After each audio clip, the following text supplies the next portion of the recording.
여러분 안녕하십니까? 평신도를 위한 성경 속 보화찾기, 오늘 그 5번째 시간 여러분과 함께 성경 속으로 한번 걸어 들어가 보겠습니다. 오늘은 마태복음 9장 9절 10절의 말씀 속에 숨어있는 보화를 찾아보겠습니다. 제가 제목을 마태의 소명, 당신의 소명 이렇게 붙여봤습니다. 오늘 이 말씀은 우리를 부르시는 하나님의 부르심, 예수 그리스도의 부르심에 대한 겁니다. 그래서 이 영어로 한자말로는 소명이라고 그러죠. 마태의 소명에 대해서 같이 한번 생각해보는 시간을 갖겠습니다. 평신도를 위한 성경 속 보화찾기 그 5번째 시간, 마태의 소명, 당신의 소명.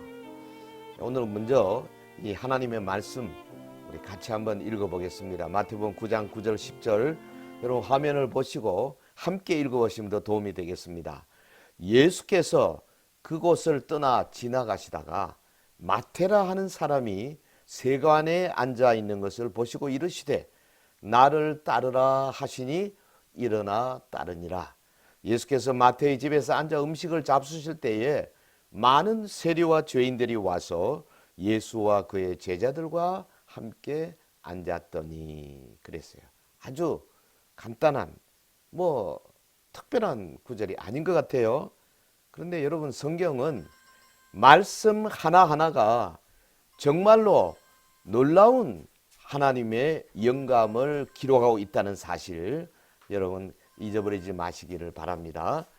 예수님이 지금 가버나움을 떠나서 지나가시다가 마태라는 사람을 본 거죠. 세관에 앉아있는 마태를 보았어요. 마태를 불러내셨습니다.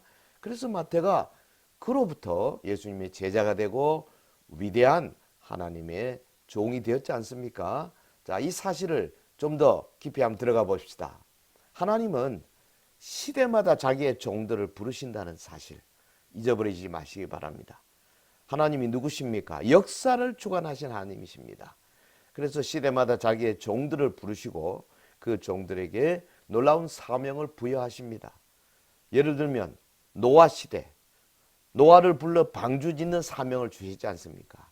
그래서 하나님께서 노아 홍수 사건 이후에 노아 8식구를 통해서 인류의 새로운 시작을 주신 거 아니겠어요?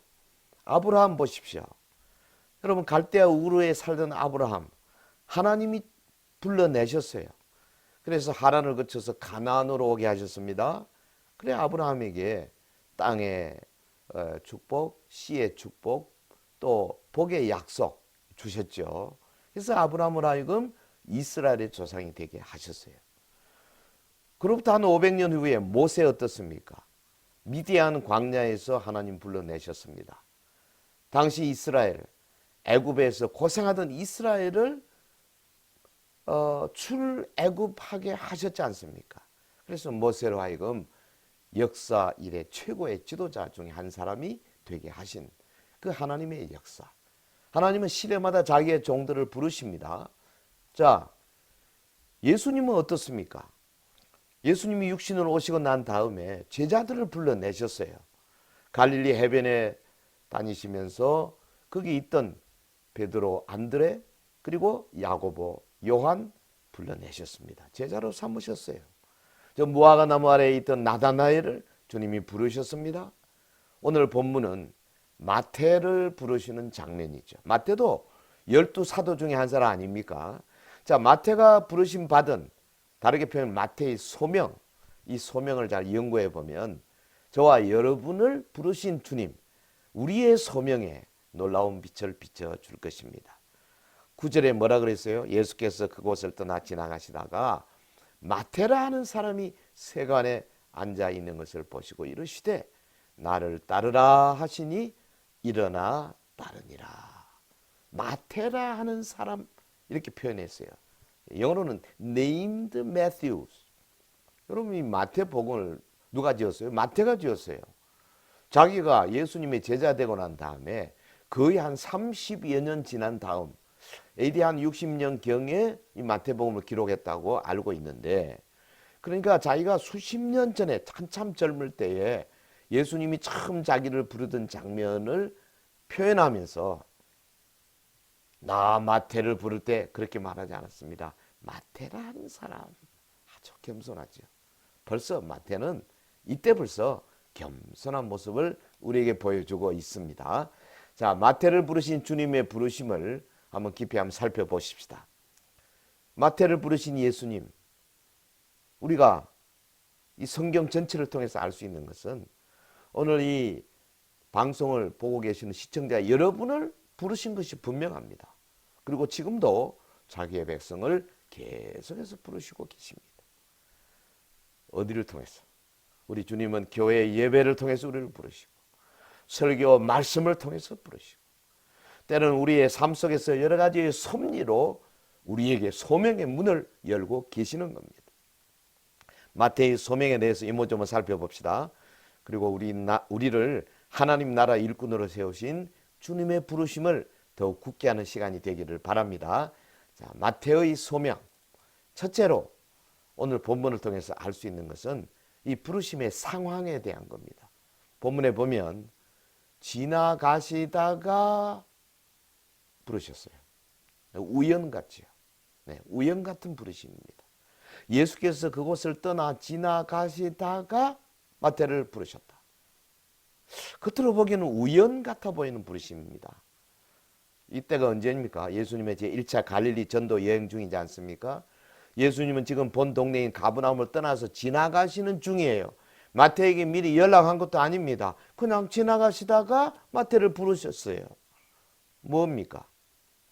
세간에서 일하는 마태. 우연히 마주친 것 같은데 좀 더 생각해 봅시다. 예수님의 부르심에는 우연이 없어요. 우연 아닙니다. 저와 여러분을 부르신 그 부르심도 마찬가지입니다.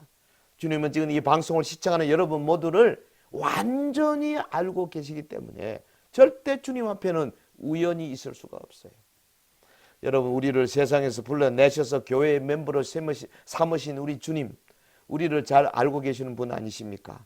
각자가 부르심을 받은 상황이 매우 다양하고 우연처럼 여겨질 수도 있을 겁니다.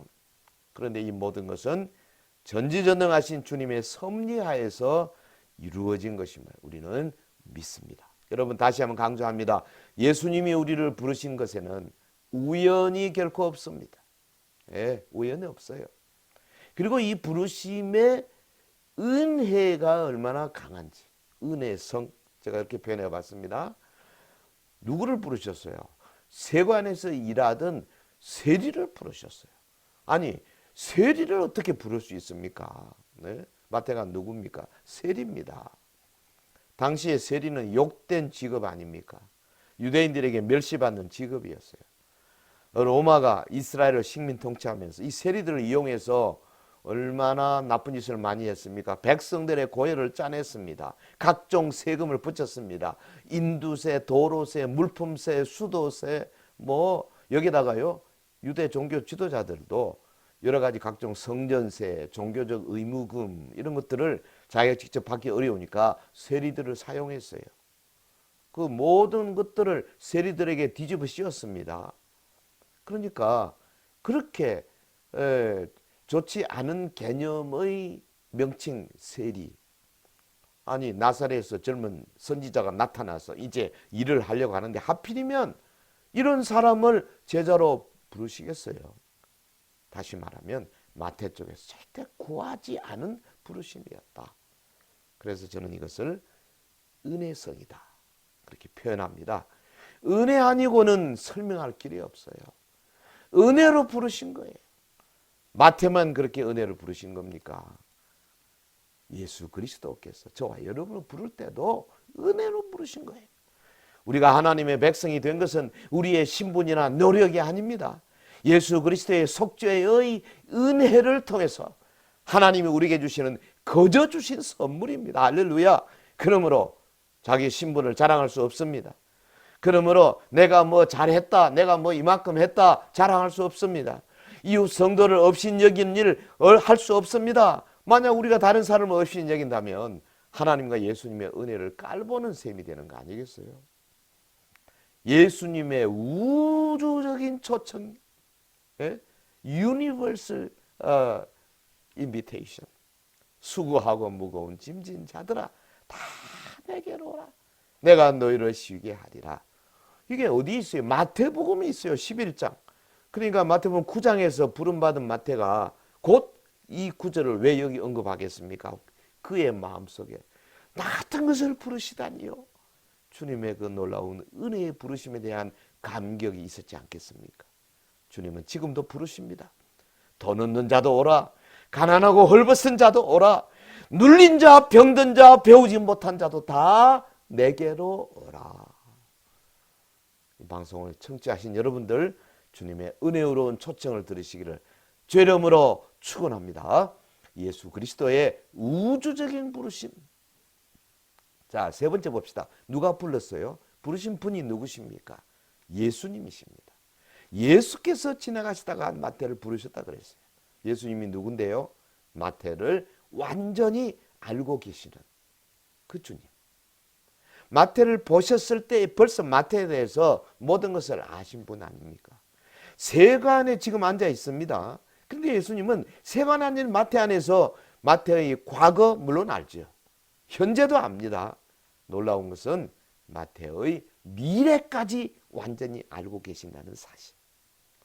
여러분, 주님은 세간에 앉아있던 마태 안에서 이미 구원받은 자 마태를 보셨고 회심자 마태를 보신 거 아닙니까?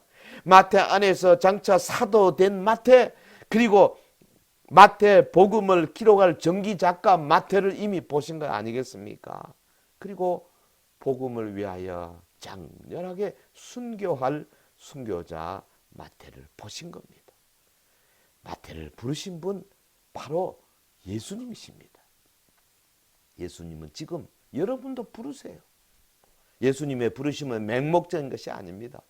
주님은 끝없는 지혜로 우리를 부르십니다. 우리 각자에게 가장 적합한 방식으로 부르세요. 놀라운 거 아닙니까?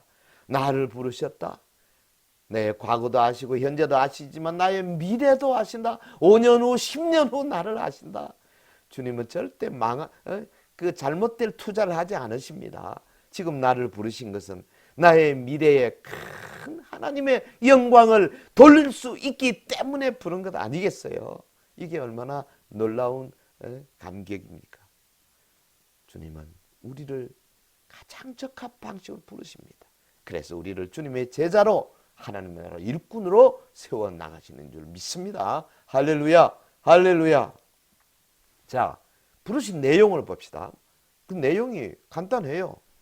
이르시되 나를 따르라 하시니, 나를 따르라. 너무나 단순한 부르심입니다. 주님의 부르신 내용은 무슨 애매하거나 희미한 것이 아니에요. 안개자욱한 것이 아닙니다. 무슨 미스티리어스한 거 아니에요. 누구나 다 알아들 수 있고 누구나 오해 없이 따를 수 있는 말씀이에요. 이게 기독교입니다.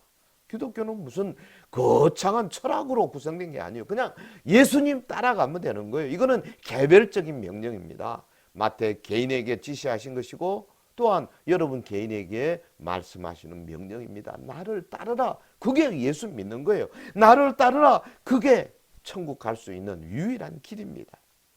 우리 예수님은 우리에게 소명을 주시되 우리와 타협하지 않으십니다. 그냥 왕권을 가지고 명령하시는 거예요. 나를 따르라. 단순한 부르심입니다. 주님을 따르는 자 얼마나 복된 자인지 알 수 없어요. 네. 예수님을 따른다는 말을 조금 더 생각해 보면요. 몇 가지 뜻이 있어요. 주님을 따른다. 첫째는 주님을 내 삶의 경배자와 인도자로 택한다는 나의 결단과 의지가 있어야 된다는 거죠. 둘째로 주님의 말씀에 순종한다는 뜻이 있죠. 셋째로 주님을 모방하고 답습한다는 의미가 있습니다. 주님을 닮으려고 애쓰는 것. 이게 다른 거죠. 뿐 아니고 주님과 공동 운명체가 된다는 겁니다. 여러분, 주님이 영광 받으시면 나도 영광 받을 것이고 주님이 고난 받으시면 나도 고난 받을 것이고 이게 따른다는 거예요. 주님이 지금 말씀하십니다. 성도 여러분, 주님이 말씀하십니다. 나를 따르라. 세상을 따르지 말고 나를 따르라. 세간에서 돈에만 매이지 말고 일어나 나를 따르라. 주님을 따르는 이 놀라운 일에 동참하시기를 주의 이름으로 축원합니다. 자, 부르심의 효력입니다.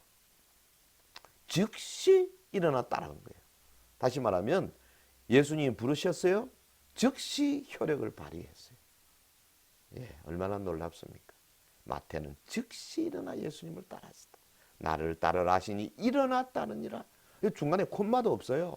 즉시 전적으로 예수님을 따랐습니다. 여러분, 주님을 부르심이 올 때요, 즉시 따라야 돼요. 아이고, 금년 말까지는 좀 기다려주세요. 내년부터 하겠습니다. 안 됩니다. 다음 달부터 하겠습니다. 안 됩니다. 마태는 즉시 따랐어요. 그리고 나서 그냥 열심으로 주님을 따랐지 않습니까? 마태복음 5장, 6장, 7장 산상보험 보세요. 얼마나 자세합니까? 세심하게 예수님의 가르침을 메모했다는 거 알 수 있지 않습니까? 계속 예수님을 따른 마태. 한번 불러주신 주님의 소명은 마태의 삶에 놀라운 효력을 발휘했습니다. 그는 이후에 초대 교회의 초석이 되었습니다. 마침내 예수 그리스도의 복음을 위하여 순교의 제물까지 주님을 따르는 마태. 사랑하는 성도 여러분, 여러분은 주님의 부르심에 어떻게 반응해 왔습니까? 지금 부르시면 여러분 어떻게 하겠습니까? 부르심의 열매를 한번 생각해 봅시다. 6번째. 그게 마태로 인해서 많은 동료 세리들이 예수님께로 나왔다고 10절에 말했어요. 많은 세리와 죄인들이 예수께로 나왔더라. 다르게 표현하면 마태를 부르신 그 소명은 다른 사람들을 위한 소망의 문이 된 부르심이다. 그렇게 말할 수 있어요. 특히 그가 기록한 마태복음 보세요. 마태복음서. 오고 오는 세대의 수많은 사람들에게 어마어마한 영향을 미쳤지 않습니까? 여러분, 산상보훈에 수려한 내용들, 하나님 나라에 대한 주옥 같은 비유들은 13장에 나오잖아요. 24장, 25장에 보면 종말에 일어날 일에 대한 정교한 예언들이 있지 않습니까? 그리고 하나님 나라의 완성을 향해서 교회에 주신 지상명령, 얼마나 많은 주의 종들이 이 말씀 앞에 거꾸러지고 자신의 남은 생애를 주 앞에 헌신하고 있습니까? 여러분, 주님은 세관에서 죄악에 젖어 있던 마태를 불러내셔서 만인을 위한 소망의 문이 되게 하신 겁니다. 할렐루야! 마태의 소명. 당신은 어디에서 부름받았는가? 마지막으로 여러분에게 한번 던져보겠습니다. 우리는 너무나 큰 복을 받은 자들입니다.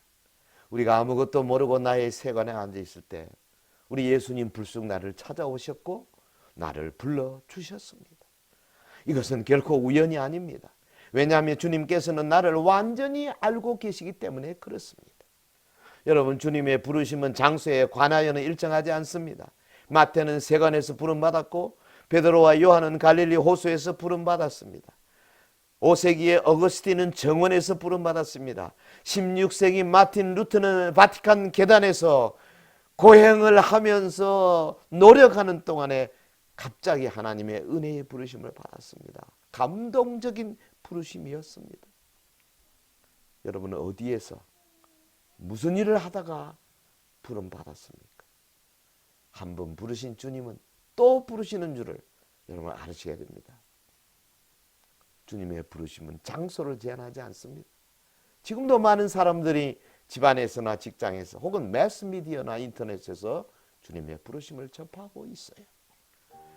주님의 부르심은 계속적입니다. 세관에서 불려놓은 마태는 12 제자로 부름받았고 부활하신 후에 주님은 그를 다시 찾아오셨고 오순절 성령 강림 후에 그는 다시 새로운 부르심을 받았습니다. 여러분 지금 어디에 앉아 있습니까? 주님의 부르심은 예기치 않게 찾아옵니다. 주의 부르심을 맞는 자세는 선지자 이사야처럼 주여 내가 여기 있나이다. 나를 보내소서. Here I am, send me. 나를 보내소서. 이것이 저와 여러분의 준비된 대답이 되어야 할 것입니다. 주여 나로 인해 다른 사람들에게 소망의 문이 열리게 하옵소서. 주여 우리 교회로 인해서 이 땅에 소망의 문이 활짝 열리게 하옵소서. 주여 우리 한국 교회로 인해서 전 세계에 하나님의 위대한 소망의 문이 활짝 열려지게 하옵소서. 저와 여러분의 기도 제목이 되어야 하겠습니다. 평신도를 위한 성경 속 보아찾기. 오늘은 마태복음 9장 9절 10절을 가지고 몇 가지 생각해 보았습니다. 여러분, 성경 속에는 어마어마한 보아가 있어요. 우리 계속해서 이 보아 찾기에 같이 달려갑시다. 우리 박순호 TV 한번 구독도 눌러주시고 좋아요도 눌러주시면 더 감사하겠습니다. 다음 시간에 또 보겠습니다. 여러분, 예수 그리스도의 평강 안에 거하십시오. 감사합니다.